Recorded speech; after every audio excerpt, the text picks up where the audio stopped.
Let's say China. China. China. China. There are no storm neighbors, and you can actually see Russia from land here in Alaska. You go over to China.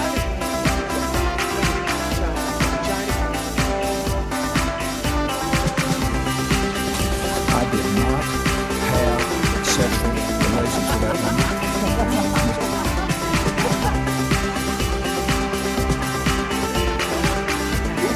Trump statement, tweeting out insults to Angela Merkel. What's he doing? Ladies and gentlemen, please welcome your host. Yes, hello, and welcome. I am James Andrews, and you are listening to So This Happened, the only news you need if you're not really sure that you want to know what's happening in the news and you just want to listen to the opinions of some stuck-up Brit. It's Wednesday, the 5th of July 2017, and I trust that everybody had a wonderful extended 4th of July holiday weekend. It seems like forever since I was in this chair, but summer has officially begun in my mind because Wimbledon has started, and that, since I was a little boy, was always sort of the summer has begun event. Well, today in Wimbledon, an unseeded man, a Russian, by the name of Medvedev, which is quite a good name, I like it, it rolls right off the tongue, Medvedev. I'm probably saying it wrong, but Medvedev, that's how I like it. Anyway, he lost today, and he was so annoyed that he lost, he threw coins at the umpire. Then he took out his wallet and threw more coins at the umpire. Not entirely sure what he was trying to do there, but it is a new low in bad sportsmanship. Perhaps he was upset that the umpire may have insinuated that he colluded with the Trump administration in his Wimbledon battle and lost, and was just a little salty about it. Anyway, Wimbledon is on, so that's pretty exciting stuff. In other exciting news, Volvo, the car manufacturer, has become the first automaker to say that they are ditching the combustion engine. As of 2019, every model that they sell will have an electric component to their engines. So, well done, Volvo. That's pretty epic. And in other car news, Donald Trump is currently petitioning Chrysler to create a car that runs on coal. And the name of that car reportedly is the Chrysler. We're maybe going to be able to squeeze a couple of hundred extra coal jobs out of this. Not the catchiest name in the world, I'll give you that. And just so we're not in danger of becoming a car show, a new photograph suggests that Amelia Earhart may not have died when her plane crashed in the Pacific Ocean. A new photograph discovered shows her in the photograph. Or at least that's what these experts are claiming. I have the photograph in front of me right now, and it's a photograph taken in the 1930s, so the quality is definitely not high definition, and there is a white lady there amongst all the Africans, so potentially that could be Amelia Earhart, I suppose. We'll find out. I should also point out that she's not actually facing the camera in the photograph. She's sitting on a dock, looking away from the camera with sort of a face turn, so you can sort of see, I suppose, half a profile that they're saying is Amelia Earhart. It's kind of like one of those Loch Ness Monster photographs that Fox News likes to put on their front page. Old Nessie, you know, there it is. So this is sort of the Loch Ness Monster Earhart photograph. Kind of pointless news, wasn't it, really? Oh, and if the air feels a little bit lighter today, Donald Trump's in Poland. Yeah, he's not in the States anymore, so that could be that sort of feeling that you're having right now, that kind of, I feel a little different today than I did yesterday, but I don't know why. And I'm sure you've all seen it, and I'm not really going to talk about it very much, but what the fuck was that Donald Trump tweet over the weekend with him attacking the chap with the CNN logo on his head? What the hell was that about? I mean, I looked at this and I said, okay, that's funny, that's a joke. And then I look and it goes, no, that says the real Donald Trump tweeted that. What a fucking lunatic. It actually makes me quite glad that I'm not a real journalist, because That's pretty scary. I mean, that is inciting violence towards journalists, isn't it? And you've got some of these Trump supporter nut jobs. Not that they're not all nut jobs, okay? Just 99% of them. No, of course not. But if you are a journalist, you've got to look at this and say, gosh, that is the President of the United States saying it's okay to tackle and wrestle to the ground a journalist, which we've already seen recently, if you'll remember, the journalist, the Guardian journalist, who was put in a headlock and wrestled to the ground by a politician. He was widely condemned by everybody, and then the goddamn president goes and tweets a video of him doing exactly the same thing. So, what do you expect? Oh, and you probably saw, but North Korea launched a new missile, and it actually went quite far this time. It didn't just sort of blow up on the launch platform there. And this potentially has brought a weapon within range of Alaska. So now the North Koreans potentially, and this is not necessarily confirmed yet, but they potentially have a weapon that can reach Alaska. So Sarah Palin is probably shitting herself right now. Because not only can she see Russia from her back porch, but now she can see, well, she can't see North Korea, but she'll certainly be able to see the missile coming right at her. She must be shitting herself.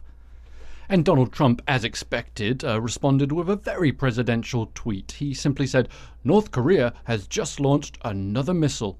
Does this guy have anything better to do with his life?" Well, the answer to that, Donald, is Twitter is banned in North Korea, you see. Which I wish it wasn't, because the Twitter wars that you and Kim Jong-un would get into would be literally legendary, wouldn't they? Can you imagine that?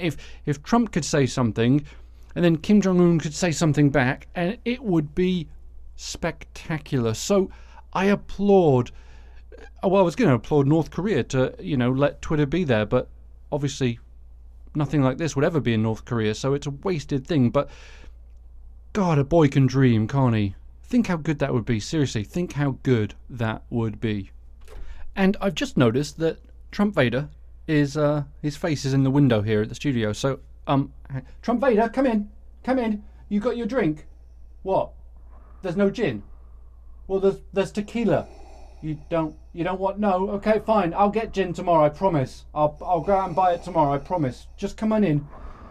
How you do it? Here he is. Did you have a nice 4th of July? Yeah, he did. He's thumbs up. Good man. So, do you have a tweet that you want to read today to everybody? You do. Okay. So, here he is with his tweet. Ladies and gentlemen, Trump Vader. Trade between China and North Korea grew almost 40% in the first quarter. So much for China working with us. But we had to give it a try. Oh, you're quite upset about that, aren't you, Trump Vader? Now, can you tell us, what have you done to, give it a try, in your words there, with China? What have you, apart from, giving the president chocolate cake, which was apparently very good. It was good, wasn't it? He's reminiscing about the chocolate cake that he had with Xi Jinping right now, and he's rubbing his belly. He's so excited by this. It's amazing. But what have you actually done? Can you tell us, just bullet points, briefly? No, you've got to... He's looking at his watch. He's got a dash. What is that? Is that the iWatch? Oh, you got a little Apple Watch, have you? Okay. Anyway, did you just get that? Okay. Oh, he stole it from Sean Spicer, apparently. Well done. Anyway, he has to get going, so he was here, and he lives for the round of applause. It feeds his soul, his dark black soul. So, ladies and gentlemen, the Dark Lord of the GOP, Trump Vader. Okay. See you later, Trump Vader. Have a good one. Goodbye.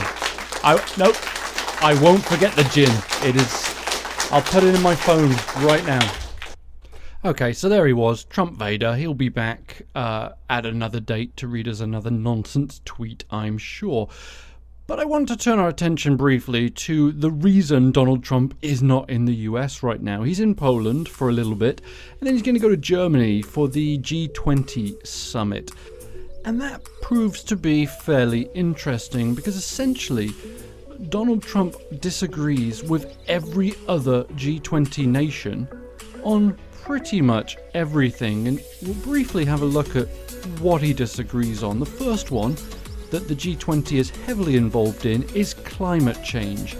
Now, on that, Donald Trump clashes with pretty much everybody, including China, who are not normally someone you would think about when you talk about, environmentalism. But as we know, Donald Trump is the only person to pull out of the Paris Climate Accord, leaving 147 other countries in there, and the US standing alone with Syria and Nicaragua.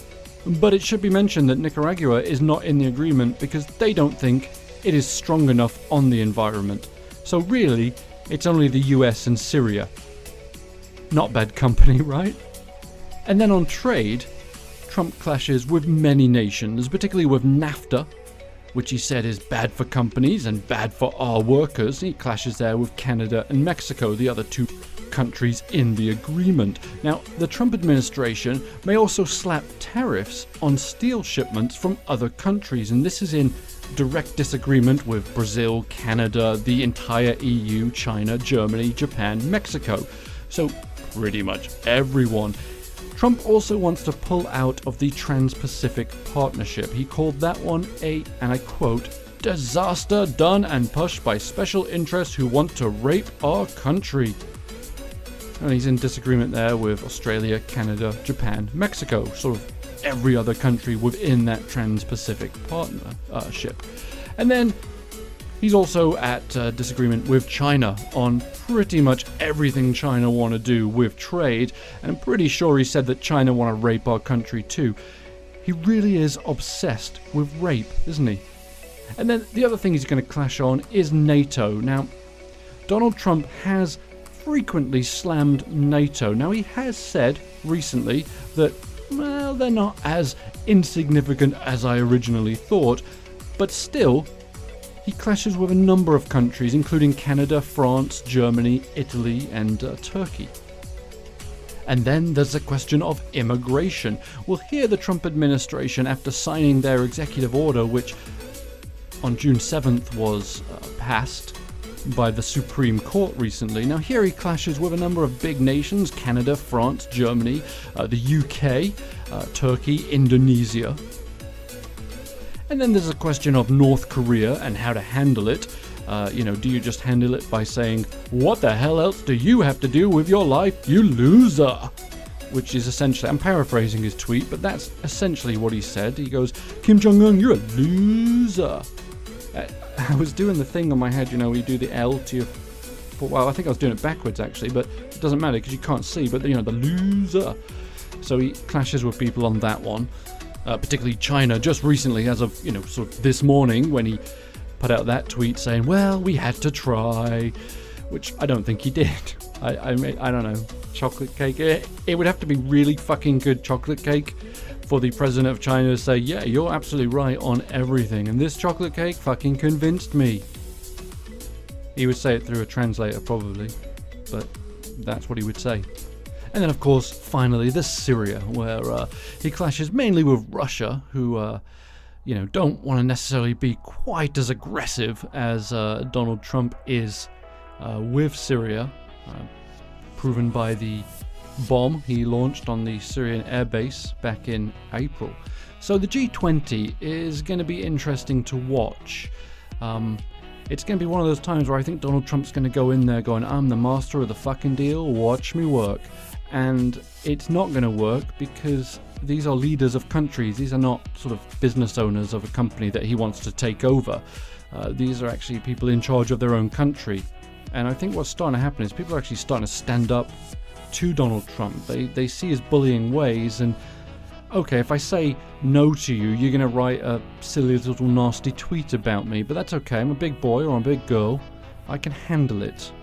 So there we go. That is pretty much everything that you need to know from the last 4 days, which is when we have been gone. So thank you so much for listening, and I will chat with you tomorrow. If you want to follow me on Twitter, my handle is SoThisHappen. which is grammatically terrible and it makes me cringe every time I say it, but some bastard already had "so this happened." So I couldn't do that one. If you like the podcast, please like and subscribe on wherever you're listening to this. And if you really like it, recommend it to a friend. And I will, I'll bid you adieu. Goodbye.